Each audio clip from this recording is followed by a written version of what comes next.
আসসালামু আলাইকুম। আজকে আমরা নতুন একটা আলোচনা নিয়ে আসলাম। এখানে ব্যক্তিত্ব এবং আ ক্ষমতার যে কম্বিনেশন বা সমন্বয় এটার বিষয়ে আলাপ করব। আপনারা যদি মনে করেন যে আ একটা মানুষের যোগ্যতা অনুযায়ী সে তার পদবিতে বসবে, এটিই স্বাভাবিক।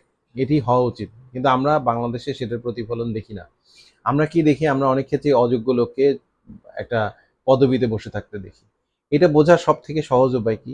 মানুষের ব্যক্তিত্বকে দেখবেন। যে যখন একটা মানুষ ব্যক্তিত্বকে প্রাধান্য না দিয়ে সে তার আ ক্ষমতাকে ব্যবহার করবে প্রচুর পরিমাণে, তখন বুঝতে হবে তার ব্যক্তিত্ব থেকে তার ক্ষমতার আকার পরিধি বড়। এটার একটা সহজ উদাহরণ আছে বিচারপতি মানিক। হ্যাঁ? বিচারপতি মানিক সবসময়ই তার ক্ষমতাকে ব্যবহার করে গেছে। কিন্তু সে ব্যক্তিত্ব দিয়ে নিজের জন্য যে জায়গা করে নেয়া, নিজের জন্য নিজের একটা পরিচয় তৈরি করা, সেটা সে করতে পারেনি। তো এই ধরনের মানুষের ক্ষেত্রে কি হয়? এই ধরনের মানুষের ক্ষেত্রে মানুষ সাধারণত এই মানুষগুলা যখন ক্ষমতা থেকে চলে যায়, তখন তাদেরকে কেউ মূল্য দেয় না। তখন সমাজে তাদের কোনো গ্রহণযোগ্যতা থাকে না।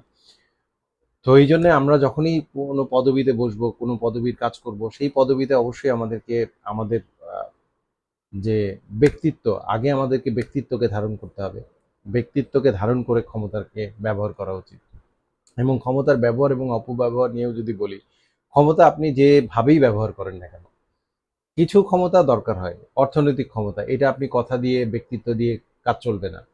সিগনেচারের যে ক্ষমতা, সেটা আপনার অন্য কোনো কিছু দিয়ে হবে না।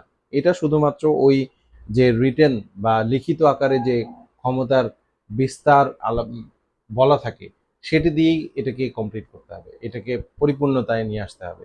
কিন্তু যদি আ আমরা অন্যান্য ক্ষমতা, সিদ্ধান্ত দেওয়ার ক্ষমতা বা কাজ করার যে ক্ষমতা বা দলনেতা হিসেবে একটা পদবী যখন লিডারশিপ পজিশন হয়, দলনেতা পদবিটা যদি ম্যানেজেরিয়াল পদবি হয় বা টিম লিডারের পদবি হয়, সেই ক্ষেত্রে মানুষ যখন অন্যান্য মানুষকে দিয়ে কাজ করায়, তখন কিন্তু ব্যক্তিত্বর যে গুরুত্ব, সেটা কিন্তু মানে কোনোভাবেই অস্বীকার করা যাবে না।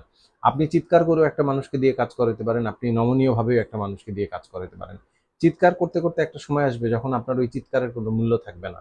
বাট আপনি যখন নমনীয়ভাবে একটা মানুষকে দিয়ে কাজ করাবেন বা আপনার টিমকে দিয়ে, আপনার দলকে দিয়ে কাজ করাবেন, তখন কিন্তু সেই মানুষগুলোর মধ্যে অন্যরকম একটা ভালোবাসা, অনুভূতি, আপনার প্রতি একটা শ্রদ্ধাবোধ কাজ করবে। তখন আপনার ব্যক্তিত্ব এত বড় আকারে ফুটে উঠবে, ব্যক্তিত্বের কাছে তখন ক্ষমতা ছোট হয়ে যাবে এবং সেই মানুষটা যখন পদবিতে নাও থাকে, যদি তার পদবি সে অবসরপ্রাপ্ত হইতেই পারে, অবসরে চলে যাইতেই পারে। তো সেই মানুষটাকে কিন্তু মানুষ তারপরেও শ্রদ্ধা করে। তো ক্ষমতার থেকে ব্যক্তিত্বকে যে প্রাধান্য দেয়, সে কিন্তু সারা জীবনই তার সম্মান ধরে রাখতে পারে। যে পারে না, তার সম্মান থাকে না। আপনারা যদি মনে করেন যে আমার আ এই চ্যানেলকে সাবস্ক্রাইব করবেন, তাহলে আমিও খুব সম্মানিত বোধ করব। তো আ আজকে আমরা এইখানেই শেষ করছি। ব্যক্তিত্ব ব্যক্তিত্বর ব্যাপারে আমরা ব্যক্তিত্ব আর যোগ্যতা এই জিনিসগুলোর মধ্যে একটা রিলেশন আছে, সম্পর্ক আছে, কো-রিলেশন আমরা বলতে পারি স্ট্যাটিস্টিক্স এর ভাষায়। তো এইটা আমরা ইনশাআল্লাহ নেক্সট আগামী পর্বে আলাপ করব। আসসালামু আলাইকুম।